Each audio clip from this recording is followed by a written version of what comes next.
Olá, amigo Sudaca! Beleza com vocês? Estava sumido com os vídeos especiais, jogador traíra. Sabe aquele que se identifica com o clube, beija o escudo, faz média com a torcida e de repente muda de lado? E que vai pro rival ainda. Esse mesmo. Vamos falar alguns casos que chocaram a América do Sul depois da vinheta. Pois é, amigos, mais um vídeo especial. Antes, eu preciso me apresentar. Para quem não me conhece, eu sou Bruno Garcês, jornalista e especialista em futebol sul-americano. E este é o canal Sudaca Brasil, tudo sobre futebol aqui no continente. Agora em parceria com Bola Pra Resenha TV. Deixe seu like, se inscreva nos canais, dá essa moral pra gente. E obrigado a todas as mensagens de apoio ao canal. Então, amigos, os traíras do futebol Sudaca. Se vocês gostarem do conteúdo, posso fazer do futebol brasileiro. Mas antes, vamos falar do foco do canal. Los Hermanos, os vizinhos, tá muito legal. São 10 traições que chocaram o continente. Vou tentar passar por todos os países aqui, ok? E contando com transferências diretas para o rival. Alguns outros jogadores passaram em outros clubes antes de cair no rival. Podemos fazer um vídeo só com esse contexto. E que geraram muita revolta nas torcidas. Começamos com a Argentina, com um caso que deu o que falar, a transferência del Tigre Careca e el Cabeção Ruggeri do Boca Juniors para o River Plate em 1984. Polêmico e deu o que falar. Vamos explicar o contexto. O Boca vivia uma crise financeira e devia seus jogadores mais de 8 meses de salário. Nessa turbulência, tanto o Ruggeri quanto o Gareca aproveitaram uma greve de jogadores para se tornarem livres no início de 1985 e se transferiram para o Milionário, ganhando o ódio imediato dos chilenenses. Carlos Tapia e Julio Larticochea também fizeram parte da negociação em sentido contrário, mas não se saíram tão mal quanto os dois. O Cabeção até hoje é hostilizado pela torcida chilenense, até incendiar a casa dos pais dele naquele mesmo ano. Ruggeri chegou a ameaçar o líder de torcida Barra Brava do Boca e o clima ficou tenso. Ruggeri foi multicampeão depois com o River e com a seleção argentina em 86. Vamos ao Paraguai falar do falastrão Pablo Ceballos. Paraguaio, cria do Sol da América, rodou bastante antes de cair no Cerro Porteño. Era um goleador nato, boa finalização e um falastrão. Gostava de falar antes dos jogos, provocava as torcidas. Foi assim toda a carreira. Mas quando chegou ao Ciclón, logo caiu nas graças dos serristas. Foi artilheiro do Clausura 2010 e goleador da temporada com 24 gols. Ídolo máximo. E quando tinha problemas para renovar seu contrato, foi dizer à imprensa que não iria para a Olímpia, nem se ele fosse louco. 3 semanas depois, ele era anunciado pelos franqueados e se tornava reforço do Olímpia em 2011. Uma traição pura, com sabor amargo para os serristas. E para piorar, ele fez sucesso e muitos gols, sendo goleador em 2011. E num clássico, tudo explodiu. Ele mal tinha tocado na bola e faz um gol contra o seu ex-time, lei do ex. Mas a torcida do Cerro não perdoou e até hoje ele não é bem-vindo no bairro obreiro. Seu jeito falastrão, falando o que vem à cabeça, só aumentou essa raiva da torcida. Ceballos ainda jogou por diversos clubes no Equador, Colômbia, Rússia, Catar e até no Brasil, no Botafogo em 2014.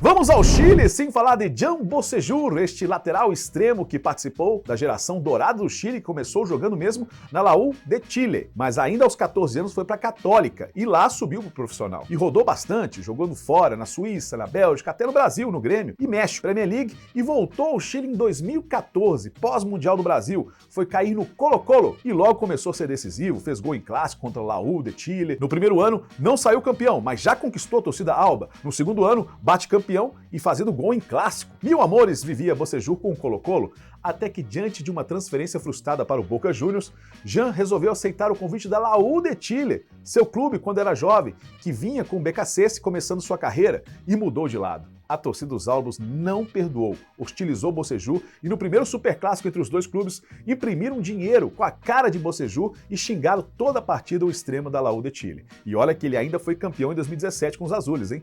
E sempre se mostrou um romântico viajeiro. Até hoje, a torcida alba não perdoa essa traição. Vamos para a Colômbia falar de Andrés Felipe Román, que hoje joga no Atlético Nacional de Medellín, mas começou sua carreira no Millonarios, construiu quase toda sua carreira nos Embaixadores, e o seu caso é curioso. Sempre mostrou ser um grande jogador desde seu início e de sua evolução ao longo dos anos nos azules. Román foi crescendo e ganhando mais confiança a cada ano, até que em 2021, jogando em alto nível, foi seduzido pelo Boca Juniors e ir jogar na Argentina. Tudo pronto, até se realizar os exames médicos. Lá ficou diagnosticado que Román tinha miocardiopatia hipertrófica e não poderia mais jogar futebol. Seria arriscado jogar. Aí a negociação melou e os Mijos, abraçando o jogador, resolveram ajudar o lateral a fazer todos os exames corretamente, exames até na Europa, que ele continuasse seu sonho de seguir jogando. Novos exames foram feitos e logo Andrés Felipe Román voltou para os Mijos e jogou o ano de 2021 e 22. Até que em julho de 2022, ele não quis renovar com o clube e resolveu ir para um dos rivais a nível nacional, que é o Nacional de Medellín. Baita traição para os embaixadores, que abraçaram Román no momento mais difícil da sua carreira e não curtiram a forma como ele saiu. E justo para o rival, pior, em 2024, ganhou quase tudo que podia e ele foi o MVP da temporada. Aí dói mais ainda. Vamos para o Uruguai falar de uma lenda do futebol charrúa, El Ángel El Loco Romano, clássico centroavante que jogava de extremo, que foi multicampeão na seleção uruguaia na Olimpíada de 2024, em diversas Copas Américas em 1916 até 1926, disputou 9 vezes o torneio continental. Loco é o 5º maior goleador da Celeste em todos os tempos, com 28 gols. Mas o Romano começou sua carreira no Nacional. Ele nasceu bolseiro, vivia ali perto do Parque Central, cresceu nos potreiros da região. A estreia com 16 anos já começava a assombrar a todos, em 1910, fazendo gols e brilha no Nacional. Mas em várias discussões com os dirigentes do clube, acaba saindo dele e indo para o rival, o Kurk, ou mais conhecido hoje como Peñarol. Já era rival dos bolseiros na época, mas logo El Loco conquistou a torcida carboneira, saiu campeão em 1911 e jogou por lá até 1913. Aí ele foi para a Argentina, foi jogar no Boca Juniors, depois voltou ao Nacional. Mas de início sua passagem no Kurk não foi bem vista, mas os bolseiros o perdoaram pelo sucesso na Argentina e na seleção uruguaia, ganhando 6 vezes a Copa América, um verdadeiro rei da América. Foi ídolo em 3 grandes da América, um jogador multifuncional que até jogou no gol. Loco era diferente e foi o primeiro a trocar de rivais dentro do futebol uruguaio.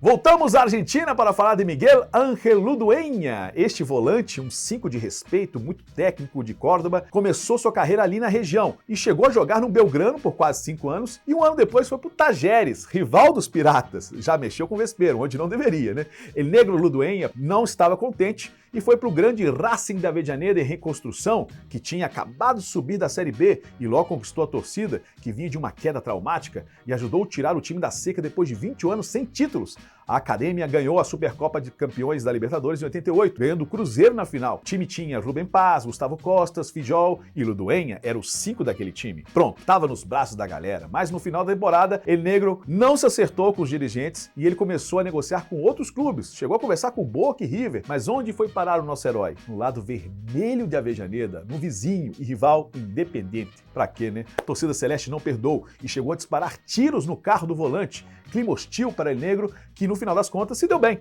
No final de 89, o Independiente bateu o campeão argentino e deixou ainda mais furiosa do outro lado de Avellaneda.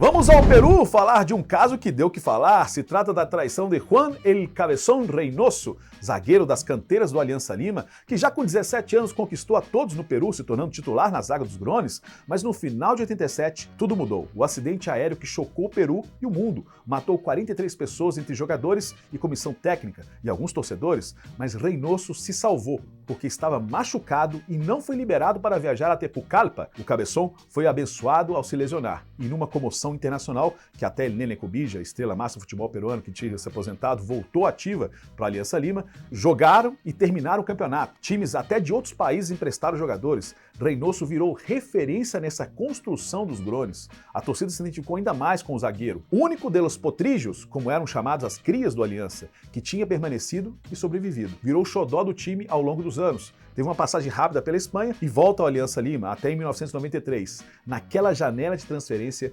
Reynoso aceitou uma oferta milionária na época do futebol peruano para jogar no rival, Universitário. E El Cabezón, para piorar sua situação, assumiu que o dinheiro pode tudo, se justificando: não quero ser taxista até o final da minha carreira. Como queria terminar com pouco dinheiro ao final da carreira, tadinho dos taxistas. Mas Reynoso nunca foi perdoado pela torcida dos íntimos, nunca. Jogou 2 anos nos Cremas e mesmo jogando no México, depois se tornando técnico, nunca a torcida do Aliança aceitaria ele dirigindo o clube, para você ter uma ideia da mágoa, um potrillo traidor. Vamos ao Equador, temos que falar de Armando Paredes, famoso jogador com incrível talento e perdido fora dos gramados. Famoso por curtir umas baladas, não é parente de Juanito Casares não, mas tem a mesma fama. Jogava no Liga de Loja e no Venezia. Até foi emprestado ao Barcelona de Guayaquil e brilhou o meio ofensivo. Foi vice-campeão em 2005, foi pro México, não deu certo e já voltou pro Equador. Nem jogou e foi pro rival, amigo, pro Emelec, time também de Guayaquil, e continuou a jogar bem. Na verdade, foi seu melhor ano, prometia e muito. A torcida já o queria porque era um bom time elétrico que bateu vice-campeão, perdendo para o El Nacional, mas para decepção, mais uma vez, El Travieso, como era conhecido, voltou aos toureiros e daí em diante só decaiu seu futebol, aumentando as polêmicas extracampo e as noitadas. Um descuido do jogador que mais uma vez trocou de rival, voltando aos elétricos, mas nada do seu futebol. Até hoje se envolve com polêmicas, virou desses casos de desperdício de talento, um verdadeiro sem camisa ou sem bandeira. Voltamos ao Peru para falar de um caso curioso, o argentino naturalizado peruano Alejandro Robert, um meia clássico habilidoso que pode jogar como extremo, baixinho com bons chutes e passes. Chegou ao país Inca através do Melgar e rodou por San Martín, César Vallejo e depois de uma boa temporada foi parar no Aliança Lima em 2017. E chega com tudo aos grones, ganhando título e se tornando um dos melhores jogadores do campeonato, se não o melhor. No ano seguinte, seu fraco desempenho nas finais deixa ele meio em baixa e até suspeito da sua gana em ganhar aquele título. Chega ao final do ano, não renova o seu contrato, e enquanto ele negociava com o futebol mexicano e Cristal, ele é anunciado no Universitário, o rival, surpreendendo a todos no Peru. A torcida dos grones, apesar de desconfiado, não curtiu a sua mudança, e lá nos cremas, Robert voltou a jogar bem, faz um bom 2019 e 20, mas foi criticado nas finais pelo fraco desempenho de novo. Resolve não renovar com a Laú e resolve bater em outro rival, o Sporting Cristal. Sim, mais um grande do futebol peruano. E mais uma vez chega chegando, sendo goleador e campeão da Apertura 2021. E ficou no clube por mais alguns anos. E seu futebol caiu. Mas é incrível a história do Nano Robert, que jogou nos 3 grandes do futebol peruano e fez ele camisetaço de um clube para outro. Algo raro no futebol daqui e mundial. Vou fechar esta primeira parte dos Traíras com uma mudança bem sucedida. Estou falando de Ernesto El Pinocho Vargas. Este atacante uruguaio dos anos 80 conseguiu ser campeão da Libertadores e Mundial com os 2 grandes do futebol charrúa, Peñarol e Nacional. Pinocho é cria do Peñarol, ficou por lá de 79 até 86, foi titular todos esses anos, se adaptando sua posição para a segunda atacante, para fazer dupla com Fernando Morena, mas foi muito bem jogando na seleção também. Mas aí uma lesão pesada quase aposenta Vargas. Aí o Peñarol não quis renovar e até os bruxos Pinocho procurou para tentar se recuperar e ele conseguiu voltar. Em 87 se apresenta no Nacional, no rival, e ele, como revanche do desprezo que levou quando ficou lesionado, estava disposto a continuar brilhando e conseguiu. Tá certo que os carboneiros com os Pibes de Maestro Tabares conquistaram a Libertadores de 87 nos anos seguintes, mas no ano seguinte foi o troco de Pinocho e os bolseiros ganharam a Libertadores e depois o Mundial de Clubes, sendo Ernesto Vargas um dos destaques. Ele mudou de rival no pior momento de sua carreira. E eu entendo ele, mas os torcedores carboneiros não. Pois é, amigos, como eu já disse, esse vídeo foi especial de traíras que mudaram direto para o rival, sem passar por outros clubes. Se vocês gostaram desse tema, deixe nos comentários quais vocês querem que faça aqui, do futebol brasileiro ou de ídolos que trocam de rivais, mas sem ser diretos. Vocês que mandam aqui, vou deixar o link de outros vídeos do canal com vídeos especiais. Deixe o seu like, dá uma ripada no canal e ajuda a gente demais, viu? Fique com Deus, obrigado pela sua audiência, tchau, tchau.